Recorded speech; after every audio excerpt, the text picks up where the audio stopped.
Commander, U.S. Southern Command. Admiral Tidd graduated from the United States Naval Academy in 1978 with a degree in Foreign Area Studies. He is a French linguist, an Olmsted Foundation scholar, and holds a master's degree in political science from the University of Bordeaux, France. At sea, he commanded U.S. 4th Fleet, Carrier Strike Group 8, Destroyer Squadron 50, and USS Arthur W. Radford, DD 968.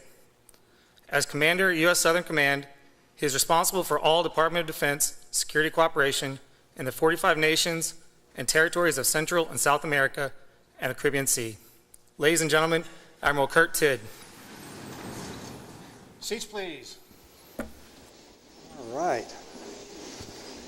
Stay away from the edge of the stage. This is a good crowd.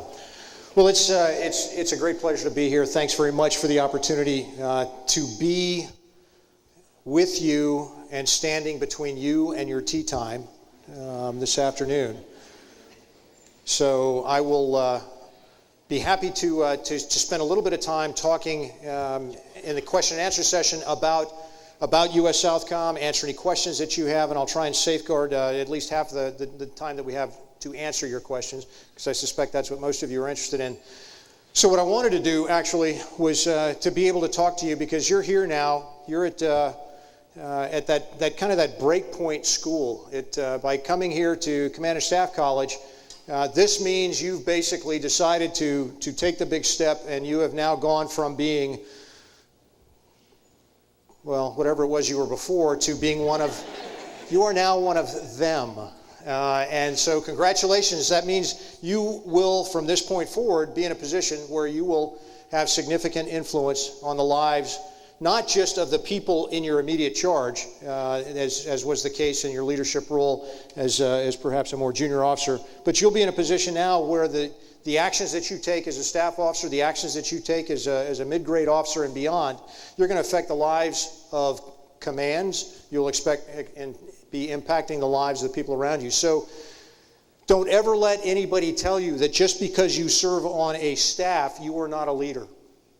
You are a leader, and the decisions that you make and the actions that you take will play an incredibly important role. So I want to talk a little bit about leadership, a couple of leadership items as we move ahead. But as I said, if you've got some questions about Southcom or the things that we're doing down there, I will be happy to take those questions as we move ahead. Where are we today? This is without a doubt, and I can say this just from my own personal amateur historian perspective, we are at a period of time of the most challenging, complex, difficult security environment on a global scale than we've ever been. Now, it's just not me that's saying that. A person who's got a lot more experience and comes from the same background as many of you, our current Director of National Intelligence, retired General Jim Clapper, has gone on the record. In fact, most recently, he said, "We're facing the most complex and diverse array of threats that I've seen in my 50-plus year career." So he's been around, he's been doing this for a long time, and he's been looking at it from a pretty unique perspective. So if you don't believe me, I think listen to General Clapper. He's got a pretty good perspective. That's the world that we live in today. Now, it's not just the conventional conflicts, although we've got those too. The state on state, in some cases, some new ones. In some cases, some challenges from with some states that we have faced before and may be facing again. So that's a piece that we've got to take a look at. But it's not just nation-state challenges that we're wrestling with. Now we're having to wrestle with challenges that from a much less specific, a more amorphous, non-nation-state, trans-regional, transnational series of actors, networks, if you will. Some of them are purely economically motivated. They're terrorist, or they're criminal networks. In other cases, they're ideologically motivated terrorist networks. But they are global in nature, and we're wrestling with them all around the world. The challenges that we face, and that you face, and that you're going to be facing for the next good number of years, depending on how much longer you decide you want to do this, the challenges are going to demand that we develop a whole new way of looking at some of these problems. and that we adapt some capabilities that perhaps we've not had to worry about too much before. And so I want to talk about some of those things that we might want to be thinking about. I've kind of informally grouped these together in what I call military imperatives, and I do that mostly to stay out of trouble with the doctrine folks who, they want to know, is this a military objective? Is this a line of effort? Is this an activity or a TTP? And I say, no, it's not really that. It's just these are some important things that we need to be mindful of. We need to be thinking about as leaders if we are going to be relevant to the security challenges and if we're going to be able to lead effectively in this very chaotic environment that we find ourselves in. So let me go through and kind of share some of these thoughts. They will hopefully, as you work your way through, they'll allow you to build a more agile and capable military as you move forward. Now, militaries, and this is my personal perspective, but the members of the militaries who fail in their ability to adapt some of these or adopt some of these imperatives are going to find themselves in a very difficult set of circumstances. In my view, I think they're going to be at a distinct military disadvantage as they face the security challenges ahead. So think about it, and we'll talk about it a little bit more. So the first imperative, as I see it, and I view these from the perspective of a military commander, not as a policymaker, not as somebody who's interested in laying out diplomatic objectives. This is from a military perspective. If we're going to be effective as military leaders with these security challenges, we've got to take a far more profound look at our understanding and our support for the concept of human rights. Now, why is that? I look out across the room, I see plenty of uniforms. You're thinking to yourself, human rights? I'm a warrior. I'm a bomb dropper. I go out and I close with the enemy. I do our nation's business. I wreak violence. I blow stuff up, ultimately. So why do I need to worry about this human rights piece? And I think I would offer to you that if we don't think about it and if we don't incorporate into our strategic constructs, into our operational planning, a profound understanding of the nature of human rights and the importance of it, we're going to have a very, very difficult time. We're going to have a difficult time with the militaries that we are working with being able to have the legitimacy that what they are doing, that they pose a positive aspect within their societies. From the U.S. perspective, we uphold our basic tenets, the values that we bring to the battlefield when we show up there. And so if a military is going to have legitimacy from its government, if they are going to be viewed as a positive actor on the battlefield, they've got to make sure that they uphold the basic tenets of human rights. So that's not something that we typically teach in schools, but we've seen what happens if we fail to incorporate that into our thinking. We lose our connection with our societies.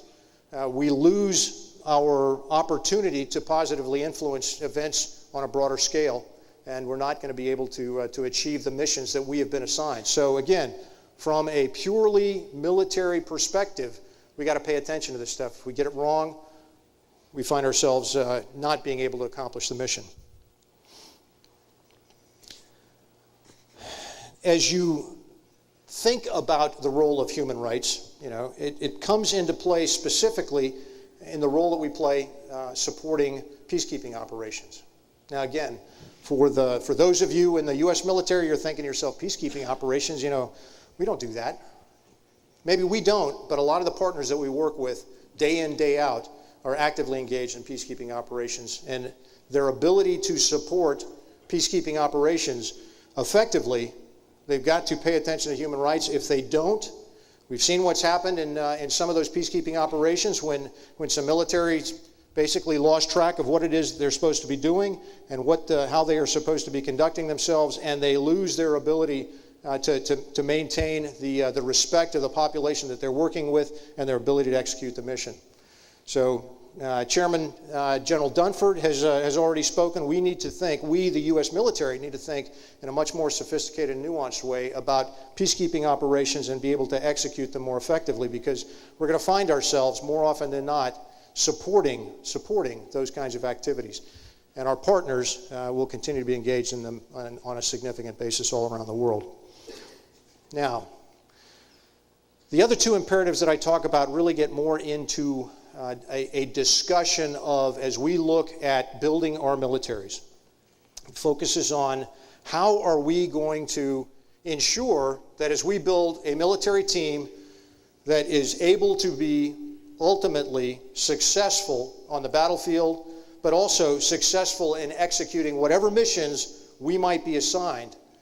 We've got to make sure that we take advantage of all of the expertise that we've got available to us within our societies and within our team writ large. Now, the first piece of this that I'll talk about is how do we continue to empower the role of our non-commissioned officers? Now, in the U.S. military, I suspect, I look around the room, and there's not a one of you that probably has not been mentored, trained, taught, maybe cuffed around the ears a little bit emotionally, if nothing else, by a really smart, really experienced senior non-commissioned officer that taught you how to do your job as a junior officer.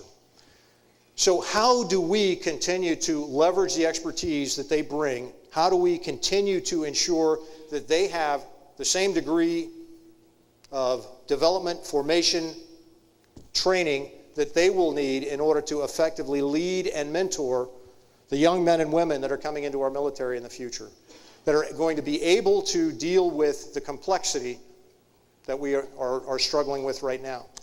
So there's a lot of discussion on how we do that, but as we work with our partner nations, and particularly this is an area of a lot of work that we're engaged in the U.S. Southern Command region, where we work with our partners in the professionalization of their NCO Corps, because ultimately, as we've learned, that's the backbone of all successful, capable military organizations. So how do we advance that as we move ahead? Of course, they will have to continue to be the supreme subject matter experts, but they're going to have to be much more than that as well. They will have to be able to lead in that same chaotic environment that you're going to be asked to demonstrate responsibility for.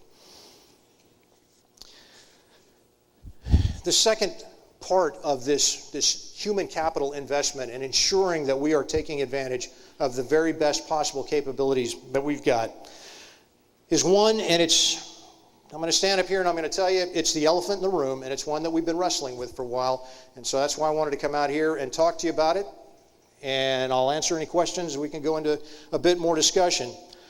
But ultimately, this is how do we make sure that we take advantage of all of the skills and capabilities and talents that the women that we've got who've joined our military are fully integrated in and a full-up member of the teams that we have out there. Now you're asking yourself, okay, you're a four-star, what do you have? This is not the business that you should be involved in. I'll just tell you, my personal experience, I was a midshipman at the U.S. Naval Academy when the first women came into the service academies. And some of you may have heard the stories and have read some of the books. I will tell you from a person who was there at the time, the most diplomatic thing that I can say is that we completely and thoroughly screwed up that transition. Now, we were midshipmen and we were knuckleheads and we were stupid. The people who screwed up the transition were the leaders that we had, those people with the same pay grade that a lot of you are wearing, who allowed us to continue to be knuckleheads through this transition. It wasn't right. A decision had been made.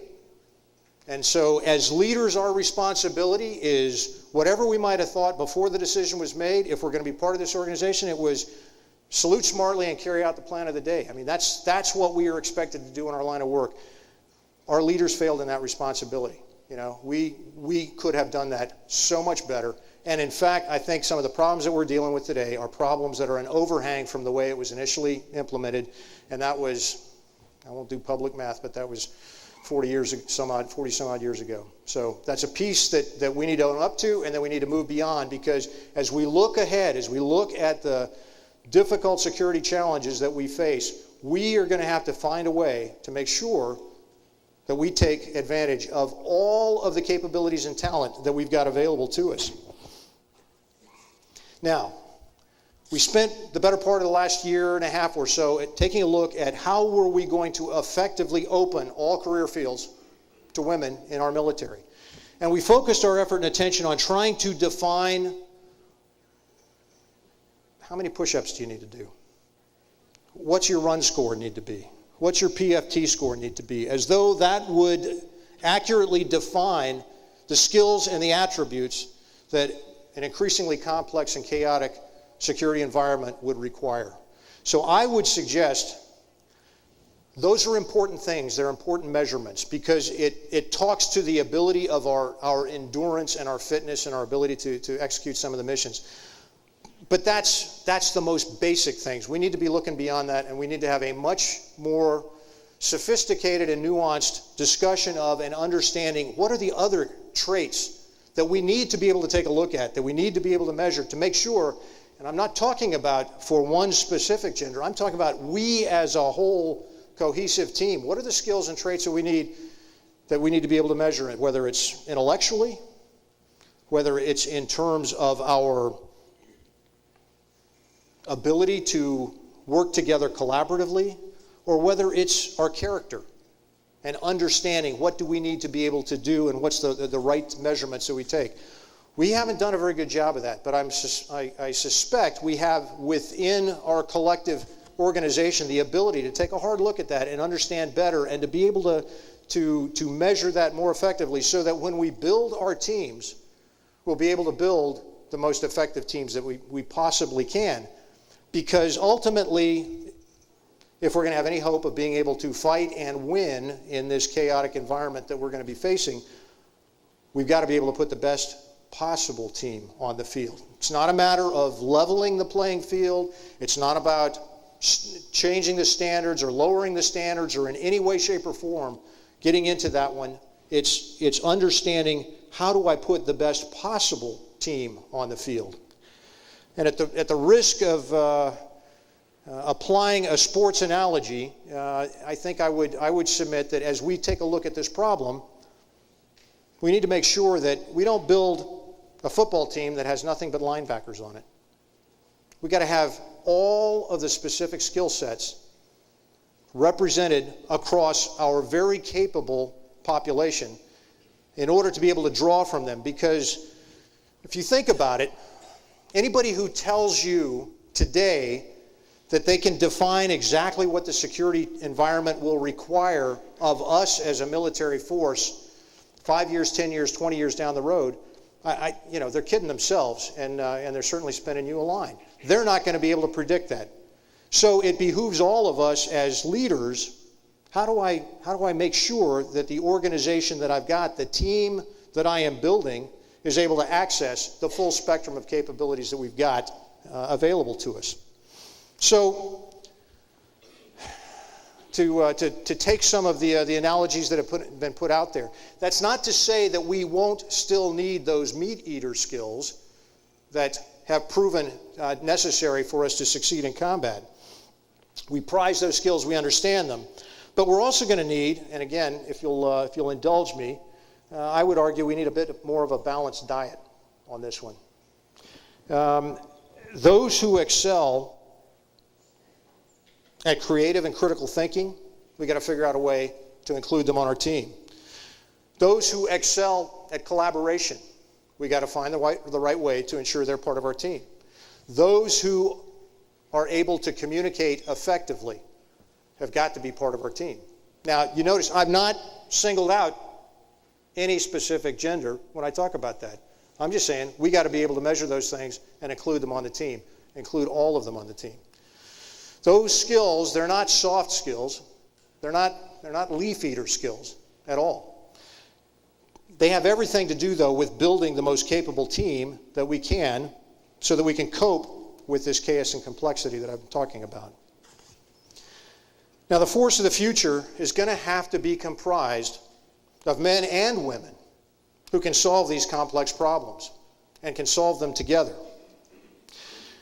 It's got to be comprised of men and women who are able to adapt to the changing circumstances of this environment and who are going to be comfortable in unpredictability and able to demonstrate what we call cognitive empathy. Now, that cognitive empathy, that's the ability that we possess to be able to connect effectively with others. It's the ability that we need in order to see the challenges that we face, the security challenges that we face, through the eyes of the partners that we hope to work with, if we're going to be able to work together effectively with international partners.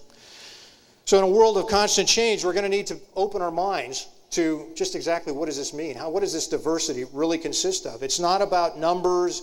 It's not about quotas. It's not about anything else other than being able to pull together, draw from the entire population that we've got with all of the different problem-solving skills that people bring to the problem so that we're going to be able to solve the challenges that we've got. I think that as we work our way through, how do we do that? How do we create an environment that is open to and welcoming of and values the contributions that every member on the team brings? That's where the work that you're going to have as leaders is going to come from. So I think I will just stop there and say that ultimately, as we work our way through these issues, these imperatives, human rights, NCO development, applying a gender perspective on the operations that we conduct, these are not, and please understand this very, very clearly, these are not what I would call, these are not civilian issues. They're not enlisted issues. They're not women's issues. These are purely leadership issues. This is all about commander's business. And so that means it's your business. Because as leaders, by now you recognize you're in a position where leadership is not a rank. It's not a pay grade. Leadership is a choice. It's a choice that you make. It's one that you made to be sitting where you are today, and it's one that you will continue to make as you decide whether or not to stay in this organization and continue to help provide for the common security of our nation, our region, and ultimately the things that we believe in and work together to resolve. So, as we work on these, I guess I would just say, choose to lead. Choose to lead on the important issues. It's ultimately what we all seek in order to provide that kind of a world that our families will be able to have a future. Ultimately, it's the change that our nations expect of us, and I think you'll have to agree it's the change that our people deserve when they look to us to provide for their common security. So with that, I'm going to stop talking, and I've been told that there's going to be at least one question on cyber. So if somebody wants to get that one out of the way with, we can do that, knock that one out, but I'll be happy to take any questions on anything that I've spoken about today, anything about SOUTHCOM, or even cyber. So we got one microphone.